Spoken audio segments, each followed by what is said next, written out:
કેમ છો મિત્રો? જય શ્રી કૃષ્ણ. ઘર ફેરવ્યાના 2-3 દિવસ થઈ ગયા અને હજુ કબાટમાં કપડાં મૂકવાના બાકી હતા. આજે તો થયું સવારથી જ કપડાનું જ કામ પહેલા પતાવી દઉં. કેમ કે સવારમાં કપડાં પહેરવાના હોય અને કપડાં મળતા નથી.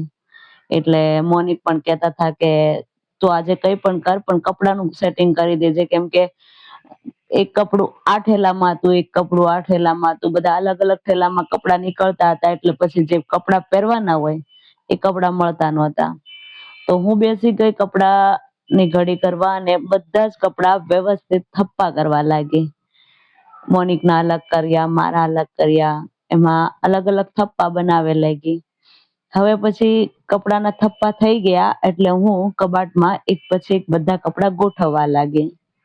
આજે તો ઘરમાં જ્યાં જોઈએ ત્યાં કપડાં કપડાં ને કપડાં જ હતા. બેડ પર, નીચે કપડાના થપ્પા લાગી ગયા હતા.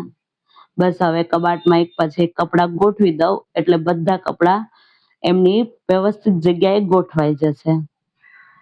મોનિક કરતા સૌથી વધારે કપડાં મારા, એટલે સૌથી મોટું ખાનું હોય ને એમાં મારે કપડાં મૂકવા પડે મારા, કેમ કે નાના ખાનામાં કપડાં મારા આવે નહીં. જોકે એક ખાનાની 3 ખાનામાં મારા કપડાં હોય અને એક ખાનામાં મોનિક ના હોય. કપડાં જેટલા આમ છોકરીઓને તો શું અલગ અલગ પહેરવાના હોય એટલે વધારે કપડાની જરૂર પડે જ છે. મારા ખાનામાં વ્યવસ્થિત રીતે કપડાં ગોઠવાઈ ગયા પછી હવે ધીમે ધીમે હું મોનિકના કપડાં ગોઠવીશ. એક પછી એક બધા કપડાં એની પોતાની જગ્યાએ વ્યવસ્થિત રીતે ગોઠવાઈ રહ્યા છે. એક ખાનામાં મોનિકના કપડાં છે અને બાકીના બધા ખાનામાં મારા કપડાં છે. એક એક્સ્ટ્રા ખાનું પડ્યું રહે છે, એમાં પછી વધારાની જે વસ્તુ છે તે મૂકી દઉં છું. બસ હવે કપડાં ગોઠવવાની તૈયારી છે, ગોઠવાઈ ગયા છે.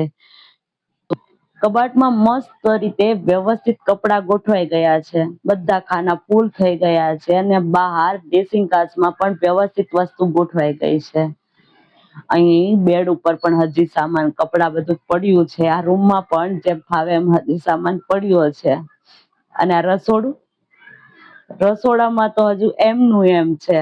હજી રસોડાની બધી વ્યવસ્થા બાકી છે કરવાની, એટલે સામાન પણ એમ જ વેરવિખેર પડ્યો છે. અને અહીં જો અમારી ગેલેરીમાં કબૂતર છે અને તેમના બચ્ચા બેઠા છે. જો એ કેટલા મસ્ત લાગે છે. બસ આ કબૂતરને જો બાય બાય.